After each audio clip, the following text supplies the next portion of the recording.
You know what? I realize I haven't really have the time to sit down this week and tell you about what is going on in my life lately.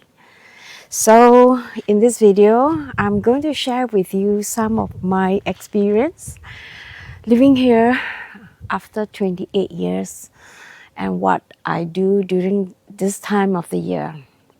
And of course, life is always up and down. There are good things. There are also not so good things happening. So I'm going to share with you all these little things. But then I think most importantly is how we move on with some people and some situation. But it will never stop me from keep going.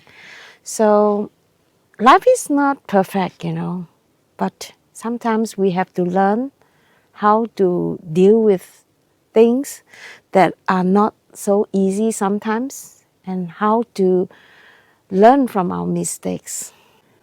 Okay, now seems like it's drizzling.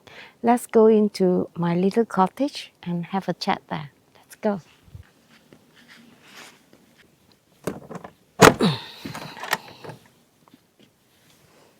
Oh, it's toasty here.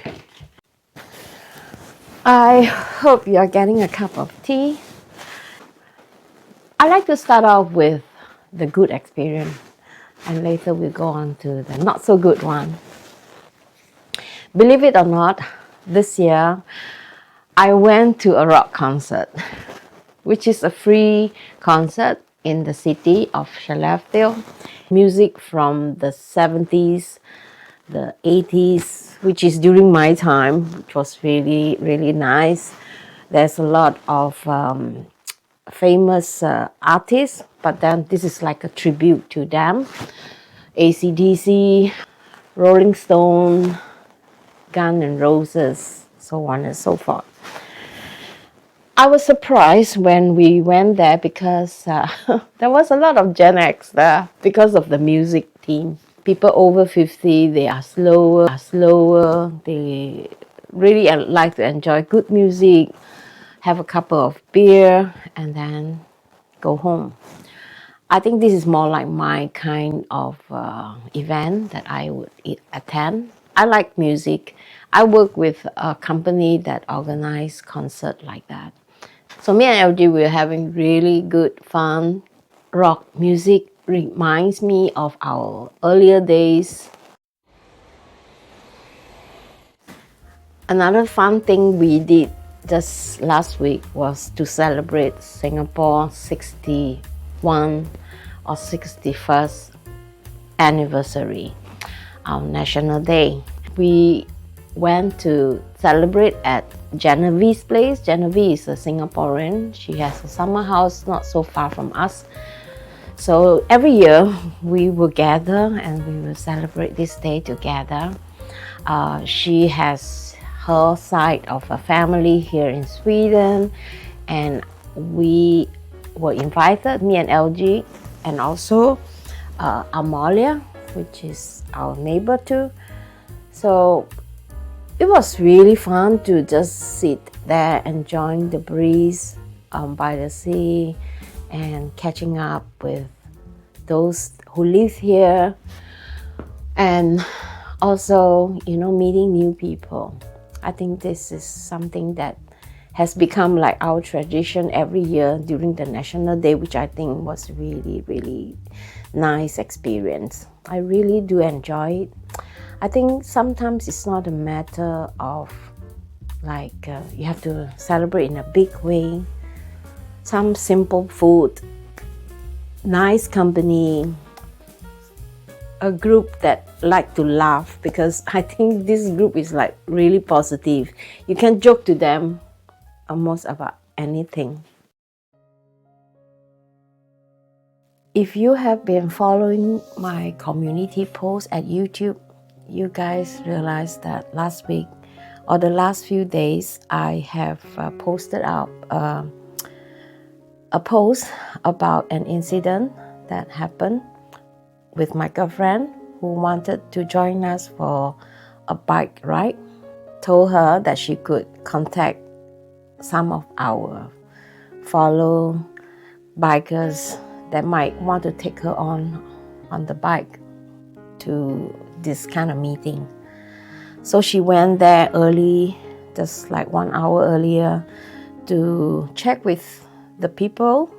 And I noticed there's some guy who have a trike too, because my friend, she's not used to riding motorbikes, so I thought a trike might be better. So this guy, he has a trike, and I told her, you can contact him.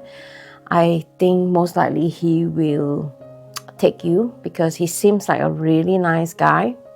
And towards my surprise, this guy turned her down very rudely. And I felt like this is so bad. I really felt bad for her. So she went home sad. But I didn't give up. I asked around, and I asked one of the other guy there, and he said he happily take her. So I was really happy. So I called my girlfriend, and I thought they sorted it out because I put them on, on the phone. So she came happily, and when she came, she talked to this guy who she thought might pick her. But this guy said no. So I was shocked because 15 minutes ago, he was saying, oh, just come, I'll take you. And when she arrived, oh my God, I don't even know how to describe that feeling. This guy is an adult, he's a pensioner. And this is not what adults do, especially if you are older adult. When you say yes, it means yes.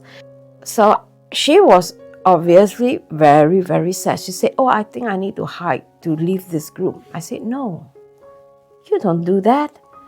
They are the one who's supposed to be more ashamed. I can't believe that. For me, being a HSP person, I bring this emotion with me because I could feel her pain.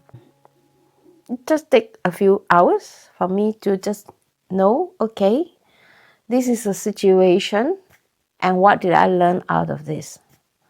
I'm not saying that I'm completely not going to trust anybody. This will not stop me from loving people, from caring for people, for being who I am. But this is going to make me aware of people who have this mask on them. You better be aware, especially those people who smile a lot and talk all the good things. Those are the ones that you have to watch out. Being a Singaporean, we have only one season, which is summer. In Sweden, we have 4 seasons. Some seasons are really long, like the winter, and some seasons are really short, like the summer. This year, I felt like our summer is a little bit strange. There has been raining so much, but then it is also good news because I could find more mushrooms and berries when there has been a lot of downpour. And I personally feel that raining day can be really cozy. Maybe some of the Swedes may not agree with me because they like the sun.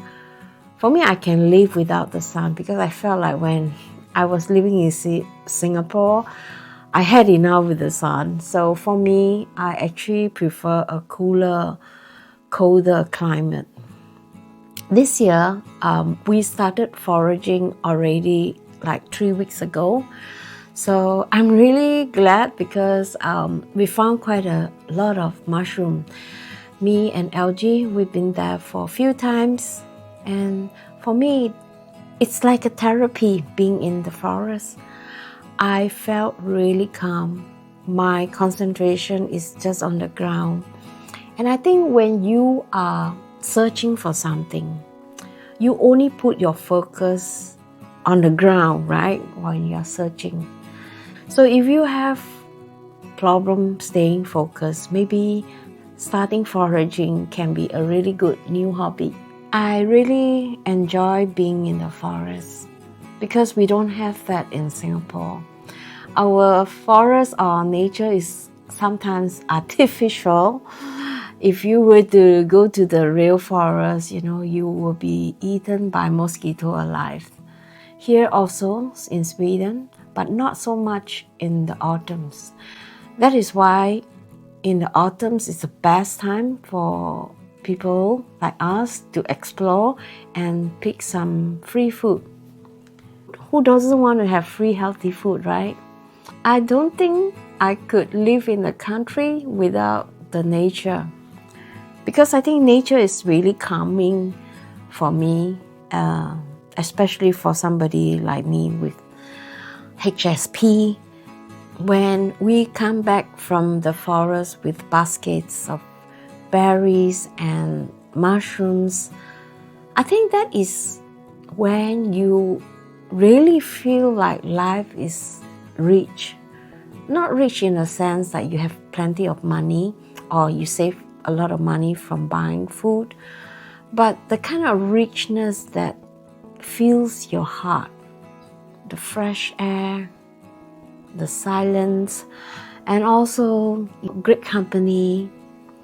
When me and LG, when we forage, he go his own way, I go my own way. We don't really like to go on the same direction. Whereas me and the other mushroom buddy, when we pick mushrooms, we laugh a lot. And that is the main thing. Nature is nice, but then we still have to be careful because there can be some wild animals. So I usually don't go to the forest by myself. I used to do that in the past, but now I felt like being with somebody that you could chat along is much more fun. In August, it's the most busiest time as a forager. So there's been a lot of work on my planting bed, even though, it was not really growing like I want to be. But my aubergine was getting bigger. So it's about 10 to 15 centimeter long. And I'm so happy because, this is the first time I managed to plant something. But there's a lot of work in it. We have to go back to the house. And because I don't have a greenhouse, I put them in my sauna, and I am so glad that it works. And because there were so many aubergine plants, I think I planted around 32, and I give away some to my friends. The sauna is very small. It has only one window. So at the end, I have to move my aubergine into the house where there are windows that has sun. I'm going to keep you guys posted how it looked like. Hopefully they will continue to grow, and hopefully the weather will not disappoint us. During the summer, there's a lot of flea market, and I really enjoy that. Not because I want to buy stuff for myself. I have too much stuff, and as you grow older, you really don't need a lot of stuff. And if I found anything that is interesting, I might buy it. Or if I find something that is good for my daughter because she just bought a new house and she needs stuff, I usually will buy it and I give it to her as a gift. Of course, it's not those expensive stuff. It's those practical stuff that she might need. This is, the church. They put the incense and then they just the priest will carry around the church. Well, I have found this one, which is just 50 cents US dollar. And I thought this was really good because I love to have incense. When I shop at the flea market, I often look out for like people who really need money. When they are like teenager, they sell stuff because they are moving into an apartment and they need to clear out. So I happily buy from people like that, or maybe from a church who is gathering fund for poor people. Sometimes I find myself buying stuff that I don't really need, but I just want to help. So when I bring the things back, I will either give it away or maybe, you know, hide them somewhere and then probably get rid of it or donate it. Flea market is like a national sports. You know why? Because that is the main hobby or main activities during the summer where everybody is like recycling things. When I live in Singapore, seldom people buy secondhand. But here in Sweden, people buy secondhand is because they are recycling so that they is not over consumed. And I think it's a really good direction to help the earth. Okay, let's go to the other house. I'm getting a little bit hungry. And maybe I'll show you some of a few things that I bought lately. Oh dear, it's raining again. Let's get this back into the house, otherwise it will be wet. These 3 plates, one of them cost just $2, which I think was really beautiful. It's hand painted. I also bought some plates. They are not expensive at all. Sometimes you can get like $1 each. Sometimes you can get free stuff like this one. I thought this was a really nice lantern. And the lady who sold me this, he said, oh, you can have all this for free. I said, what? If you have been following me, you guys know I like to make this kind of crepes paper craft. I thought they were really beautiful. I bought this lamp. I think it was just $3. It's a nightstand that has this curved wire through. I think 3 years ago. I think it cost like $1. This tea box is kind of cute too, right? If I could remember, I think this is just 50 cents too. And this jar, I bought 2 of these. This is the lower one, and I think I have one that is higher, double of this size, for $2. I bought this teapot, which I thought was really, really cute. This video is not so much about how much money I spend. It's about those small little things that we could find joy and could bring joy into our life. Life is so short. We can't figure out everything. I think we have to learn to enjoy the moment, especially small things and people who are nice to us, and be nice back and be aware of things that lift us up or bring us down. Of course, those things that bring us up, we should enjoy them and think about them more often and think lesser of those things that weigh us down. I am actually today preparing a party for tomorrow. It's going to be a ladies' night. I have invited a few friends from Sweden and from Singapore to come celebrate this day with me. I haven't been doing a lot of party the past few years. I just felt like I wasn't ready, or my mind was too busy worrying about, people. And now that I felt like, okay, I can control my stress level, so I'm going to try to do a vlog about how I organize this party stress-free, I hope. So you're gonna see, I'm not a good vlogger, so some of my clips may not be the most perfect one. I hope you can understand, and I try to make it as authentic as possible. So I hope you follow up with me on that video, which is coming up next week. That is all I have for you today. I hope you enjoyed this video. If you do, give a hype and I'll see you in my next. Bye bye.